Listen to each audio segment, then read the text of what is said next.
नमस्कार दोस्तों, आज की बड़ी खबर। प्रधानमंत्री नरेंद्र मोदी ने 1 साल तक देशवासियों से सोना न खरीदने की अपील की है। देखिए उन्होंने अपनी इस अपील में अपने भाषण के दौरान क्या कुछ कहा। साल भर तक घर में कोई भी फंक्शन हो, कोई भी कार्यक्रम हो, हम सोने के गहने नहीं खरीदेंगे, सोना नहीं खरीदेंगे। वहीं प्रधानमंत्री नरेंद्र मोदी के सोना न खरीदने की अपील के बाद से सोशल मीडिया पर भी चर्चाओं का सैलाब सा आ गया है, जिसके बाद चर्चाएं बढ़ चुकी हैं। वहीं संत रामपाल जी महाराज जी का सोने को लेकर के एक वीडियो भी वायरल हो रहा है, जिसमें उन्होंने अपने अनुयायियों को सोना ना पहनने व घर में रखने के लिए मना किया गया है।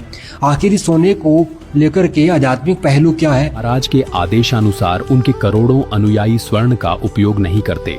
दर्शकों, संत रामपाल जी महाराज इसका कारण बताते हैं कि जब धर्मपरायण राजा परीक्षित के राज्य में कलयुग ने अपने पैर पसारने चाहे तो कलयुग के प्रभाव से राज्य में अनिष्ट और अप्रिय घटनाएं होने लगीं।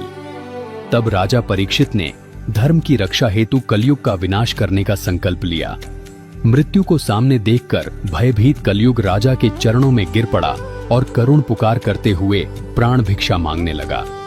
राजा परीक्षित अत्यंत दयालु थे, उन्होंने उसे क्षमा कर दिया, परंतु कलयुग ने राजा से अपने रहने के लिए स्थान मांगे। तब राजा ने उसे केवल 4 स्थानों पर रहने की आज्ञा दी। पहला, जहां शराब का सेवन होता हो। दूसरा, जहां परस्त्री गमन अर्थात वेश्यावृत्ति हो। तीसरा, जहां जुआ खेला जाता हो। और चौथा, सोने में। समय का चक्र देखिए। एक दिन राजा परीक्षित वन में शिकार खेलने गए और अपने मार्ग से भटक गए। उस समय उनके सिर पर सोने का मुकुट सुशोभित था।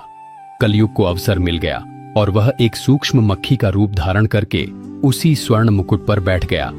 मार्ग खोजते हुए राजा एक आश्रम में पहुंचे।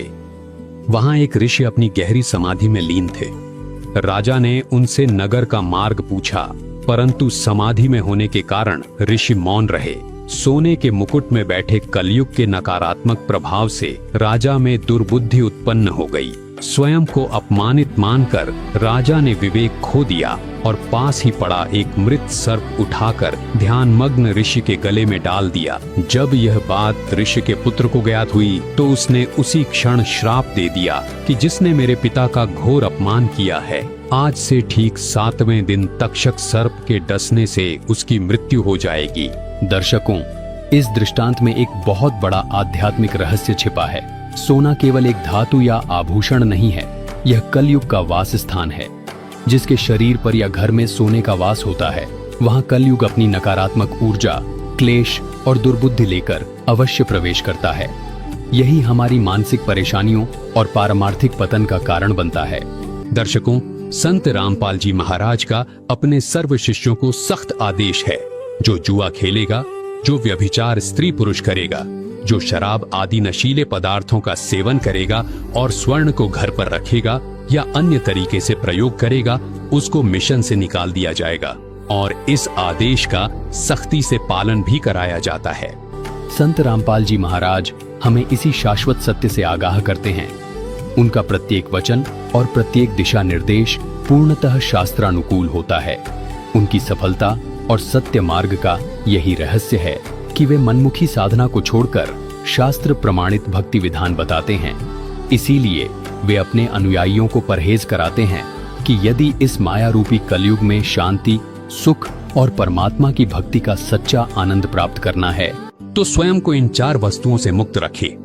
आपके पास या आपके घर में सोना नहीं होना चाहिए, क्योंकि जहां सोना है वहां कलयुग की छाया है। इसी प्रकार जहां शराब पीते हैं, जुआ खेलते हैं और व्यभिचार करते हैं, वहां पर भी कलयुग का प्रभाव रहता है, जो परेशानियों का महाकारण है। इसलिए संत रामपाल जी महाराज जी के भक्त न सोना पहनते हैं, न घर में संग्रह करते हैं, न ही शराब पीते हैं, न ही नशीली पदार्थों का सेवन करते हैं, न ही व्यभिचार करते हैं, न ही जुआ खेलते हैं।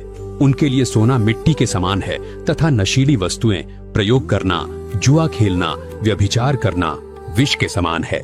जब किसी समाज की सोच बदल जाती है और वह भौतिक आडंबर से ऊपर उठ जाता है, तो स्वाभाविक है कि उस वस्तु का आकर्षण और मूल्य दोनों गिरते हैं। अर्थात यदि भविष्य में बड़ी संख्या में लोग परमात्मा के अवतार की शरण ग्रहण करेंगे और सोने को महत्व देना छोड़ देंगे, तो सोने की मांग घटेगी और उसका मूल्य भी गिरना स्वाभाविक है। साथियों, गोल्ड यानी सोने की खरीद एक और पहलू है जिसमें विदेशी मुद्रा बहुत अधिक खर्च होती है। एक जमाना था जब संकट आता था, कोई युद्ध होता था, तो लोग देश हित में सोना दान दे देते थे। आज दान की जरूरत नहीं है, लेकिन देश हित में हमको ये तय करना पड़ेगा कि साल भर तक घर में कोई भी फंक्शन हो, कोई भी कार्यक्रम हो, हम सोने के गहने नहीं खरीदेंगे, सोना नहीं खरीदेंगे। विदेशी मुद्रा बचाने के लिए हमारी देशभक्ति हमें चुनौती दे रही है। इस युद्ध के पिछले 2 महीनों से देशवासियों को इस संकट से बचाने के लिए लगातार प्रयास कर रही है। नागरिकों पर बोझ न पड़े, इसके लिए सरकार सारा बोझ सरकार खुद अपने कंधे पर उठा रही है। लेकिन साथियों, जब सप्लाई चेन पर संकट लगातार बना रहे, तो हम कितने भी उपाय कर लें, मुश्किलें बढ़ती ही जाती है। इसलिए अब देश को सर्वोपरि रखते हुए, मां भारती को सर्वोपरि रखते हुए हमें एकजुट होकर के लड़ना होगा। हमें याद रखना है, देश के लिए मरना ही सिर्फ देशभक्ति नहीं होती है। देश के लिए जीना और देश के प्रति अपने कर्तव्यों को निभाना, वो भी देशभक्ति होती है। इसलिए वैश्विक संकट के इस समय में हमें कर्तव्यों को सर्वोपरि रखते हुए कुछ संकल्प लेने होंगे और उन संकल्पों को पूरे समर्पण भाव से पूरा करना होगा।